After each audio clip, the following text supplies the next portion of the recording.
Hey, what's going on everybody? So I wanted to make a quick little video comparing the Moza KS Pro steering wheel with the Simagic GT Neo. I've had the opportunity to use both of these wheels and I wanted to give you a quick little rundown of which one I personally prefer. These wheels are both pretty much the same size. They have rotary knobs. Of course, the KS Pro has more thumb encoders. It looks fancier because of the little screen, and that's cool and all. But it being new technology, it's not SimHub compatible unless if you use a plugin. Then you can get this dash working with SimHub based on what I heard. But what I noticed while utilizing the KS Pro is that I never look down at the dash for information here. So I primarily kept it on one of the dashes that has the gear selector. And the reason I did that is because when you are reaching the rev limiter, the display just lights up and it's noticeable. So it gave me an extra awareness of when I'm reaching the rev limiter. I do have the RPM lights and I do have, of course, RPM lights on the monitor, but it was a little immersive. But what I noticed was that I really didn't see the benefit on having a display on my steering wheel.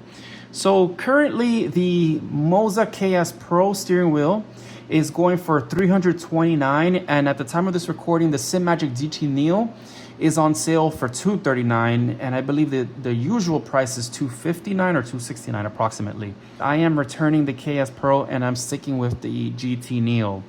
The grips are pretty similar.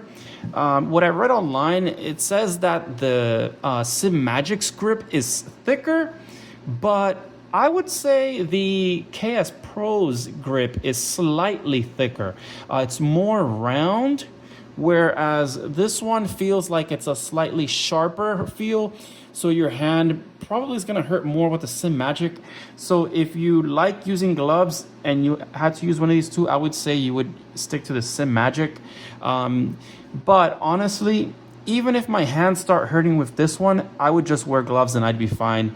I've heard of some people putting a tennis racket grip on it. I don't think I'll do that. I'll probably just get a pair of gloves, or I'll just barehanded and get used to it. Now, when it comes to the rotary knobs, this one does have a multi-function encoder, which you can enable or disable it. If you disable it, then it just becomes like any of the other knobs. If you enable it, it's pretty cool. You can set, you'll have about, I would say maybe like 10 different options here.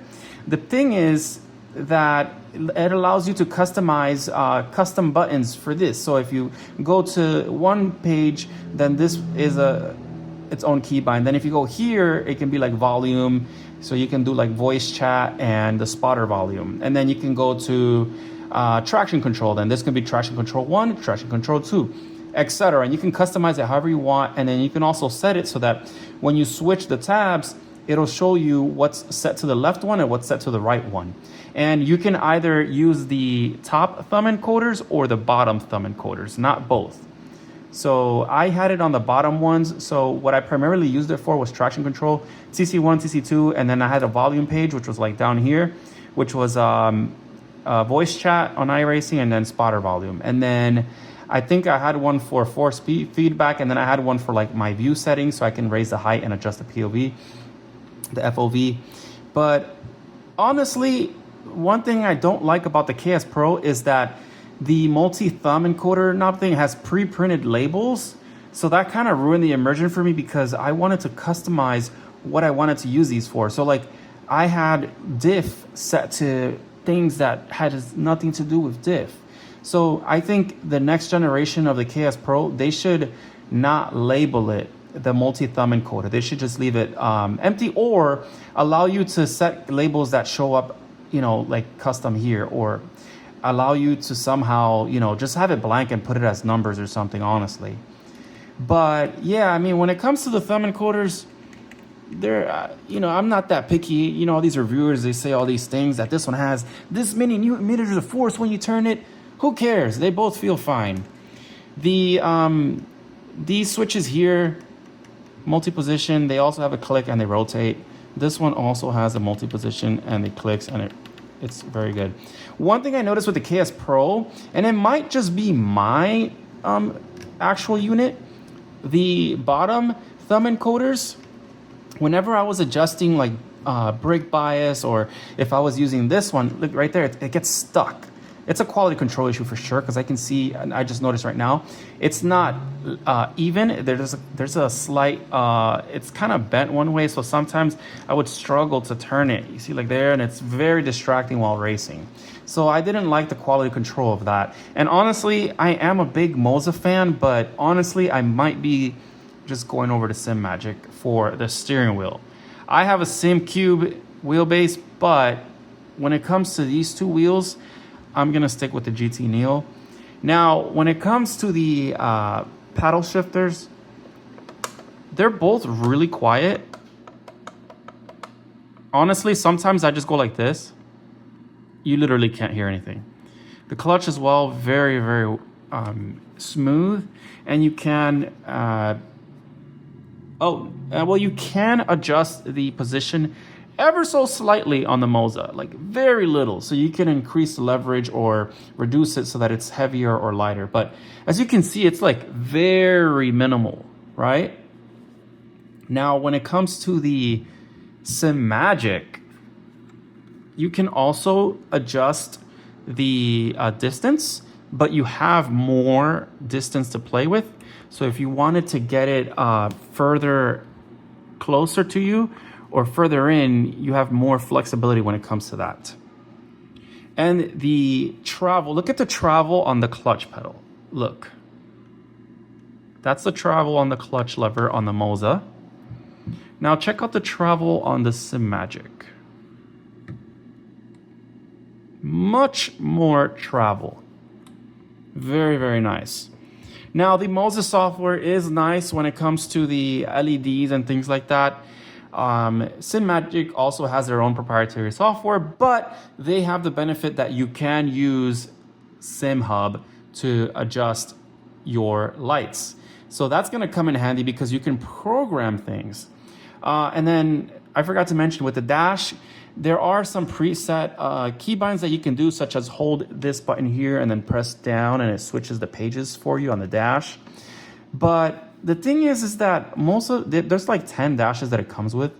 And, you know, one of them, like the one on the display there, it looks nice, but iRacing doesn't support tire temperatures on telemetry on third-party stuff. So it was kind of pointless. So I only use this for like the gear and then lap times. I don't need that there. So I prefer to have something simple like this. And what I probably will do later on is just get a DDU and mount it on my wheelbase and then use that for all my telemetry information. And then also I was talking about the thumb encoders, and see, the other ones don't get stuck. So it's just my diff one. It's a quality control issue. It gets stuck sometimes. There it is. It's stuck again. The Simagic one, look how silent. Listen, so silent. And then the Moza, much louder, much rougher, right? And then Simagic. Mind you, this is $60 less than this one. The actual buttons, I would say they're about the same. The Moza is slightly quieter, actually. I personally sim race with headphones on, so that doesn't matter to me. And honestly, these aren't even loud. So yeah. Okay, let's talk about the grip as well real quick. They both have similar textures. I would say the Moza is slightly more like rubbery. None of them are like squishy. They're both really hard plastic, I guess. But I would say the Moza feels slightly softer. And when it comes to the side, it's a little thicker. Not by much, but a little bit. But one thing I noticed with Moza is I can feel this line here. It doesn't bother me, you get used to it, but if I'm like moving my hand a little bit, I can feel the line there. Whereas in the Simagic, you can feel it as well, but it's very, very minimal. Way less than the Mozas. And if I squeeze like this, no flex whatsoever. And I'm assuming it's the same case with the Moza. I don't think I've tried it.